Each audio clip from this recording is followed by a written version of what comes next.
بسم اللہ الرحمن الرحیم۔ السلام علیکم پیارے ناظرین، آج ہم جو واقعہ آپ کو سنانے والے ہیں وہ بابل شہر کی ایک زانی عورت کا ہے، تو آپ اس واقعے کو اینڈ تک ضرور سنیے گا۔ بابل شہر کی ایک بدکار عورت مر گئی تو اس کے گھر والوں نے اسے دفن نہ کیا بلکہ ایک کوڑے کے ڈھیر پر پھینک دیا۔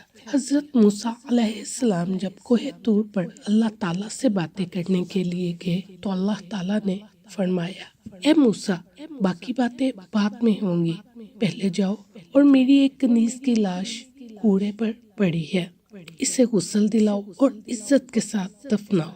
حضرت موسیٰ علیہ السلام کوہ طور سے واپس آئے اور بابل شہر میں داخل ہوئے۔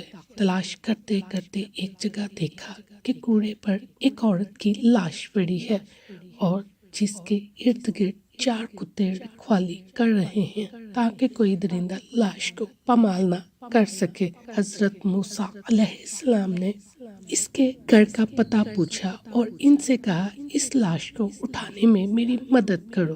عورت کے گھر والوں نے کہا، ہم اس لاش کے قریب بھی نہیں جائیں گے۔ یہ ایک بدکار عورت تھی جس نے اپنی ساری زندگی بدکاری میں گزار دی۔ پورا شہر سب لوگ اس لاش کو اٹھانے سے انکار کر رہے تھے۔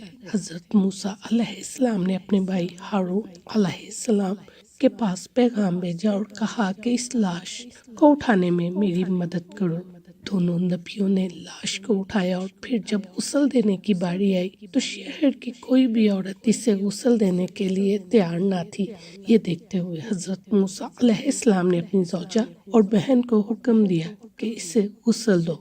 غسل کے بعد اپنے بھائی کی مدد سے اسے دفنایا۔ جب آپ فارغ ہو کر واپس آ رہے تھے تو شہر والے آپ کے سامنے آ گئے۔ وہ سب مل کر آپ سے پوچھنے لگے کہ اے موسیٰ، ہمیں اس بات کی وضاحت دو کہ ایک بدکار عورت کو اتنی عزت کیوں دی، یا پھر وہ کلمہ جو آپ علیہ السلام نے ہمیں پڑھایا ہے ہم آپ کو واپس کرنے آئے ہیں۔ حضرت موسیٰ علیہ السلام نے لوگوں سے فرمایا، اے شہر کے لوگوں، مجھے جو حکم اللہ تعالیٰ نے دیا میں نے اس حکم کی تعمیل کر۔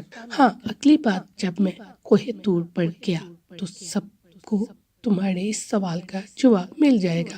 لوگ یہ سن کر چلے گئے۔ حضرت موسیٰ علیہ السلام کوہ طور پر گئے اور کہا، اے میرے پروردگار، اس شہر کے لوگ مجھ سے اس بات کی وضاحت مانگتے ہیں کہ ایک بدکار عورت کو اتنی عزت سے کیوں دفنایا گیا۔ اللہ تعالیٰ نے فرمایا، اے موسیٰ، یہ عورت واقعی بدکار تھی اور اس کی ساری زندگی بدکاری میں گزر گئی، مگر ایک دفعہ یہ ایک ایسی جگہ سے گزر رہی تھی جہاں پر ایک کتا پیاس کی شدت سے مر رہا تھا۔